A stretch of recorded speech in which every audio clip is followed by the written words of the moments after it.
बहुत इम्पॉर्टेंट है लॉकडाउन करना। समझ लीजिए क्यों। क्योंकि सरकार तो एक स्टेट का, सिटी का लॉकडाउन कर सकती है, लेकिन मेरे को तो अपना लॉकडाउन करना है।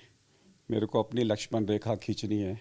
अगर मैं अपने को 3 फीट के एरिया में ऑल अराउंड लॉकडाउन कर लूँ तो इन्फेक्शन मेरे को नहीं आ पहुँचेगा। वायरस घूम के तो आ नहीं सकता, उड़ के भी नहीं आ सकता।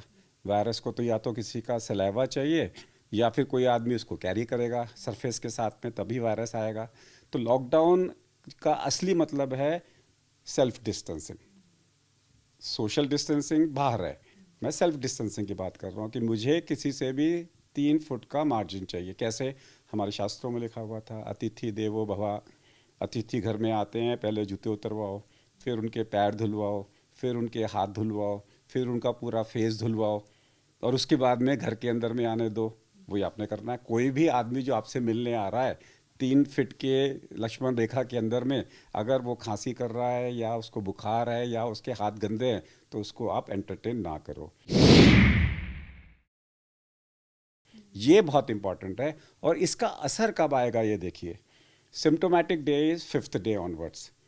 यानी कि आज अगर हमने कल लॉकडाउन चालू किया है 22 तारीख को, तो 27 तारीख के बाद में इसका असर आएगा। आज कल में नहीं। आज भी केस बढ़ेंगे, कल भी बढ़ेंगे, परसों भी बढ़ेंगे।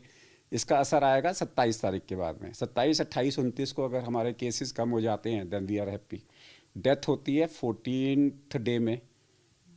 डेथ होती है 14th डे में। तो अब नए केसेस नहीं आएंगे तो 14 डेज तक तो डेथ होती रहेगी। एवरी डे यू एक्सपेक्ट, क्योंकि जो केसेस पहले सीरियस पड़े हुए हैं इस वक्त में, वो तो मरेंगे। तो इसका जो लॉकडाउन का असर है हमारे पास में, 5वें दिन से आएगा नंबर ऑफ केसेस में, और 14वें दिन से आएगा नंबर ऑफ डेथ्स के अंदर में। अगर इन दो में हम फेलियर हो गए तो फिर हमें मानना पड़ेगा कि हमारी कम्युनिटी के अंदर में कहीं ना कहीं सुपर स्प्रेडर्स हैं। से जब हम फ्लाइट में बैठते हैं तो एक वहाँ पे एक एयर होस्टेस बोलती है कि अगर वायु का तापमान कम हो जाए, ऑक्सीजन लेवल कम हो जाए, तो ऑक्सीजन मास्क गिरेगा। सबसे पहले आप पहनो, फिर दूसरों को पहनाओ। यहाँ पे सबसे पहले मुझे अपने आप को बचाना है। सो जो हर आदमी के मन में ये डर चाहिए कि मेरे को सिर्फ मैं ही बचा सकता हूँ। एक चीज़ याद रखिए, सब बात कर रहे हैं मोर्टेलिटी 3% है, मोर्टेलिटी 3% है। मोर्टेलिटी 3% नहीं है, या 0 है या 100 है। मेरे लिए बच गया तो 0%, मैं मर गया तो 100%।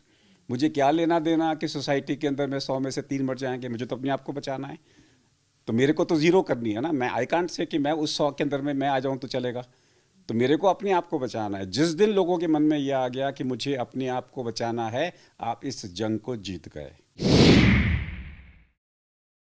प्रैक्टिकली हम लोग स्टेज 3 में हैं। Forget about the numbers, forget about government announcement. We have to presume. When you are in stage 1, you presume you are in stage 2. When you are in stage 2, you presume you are in stage 3.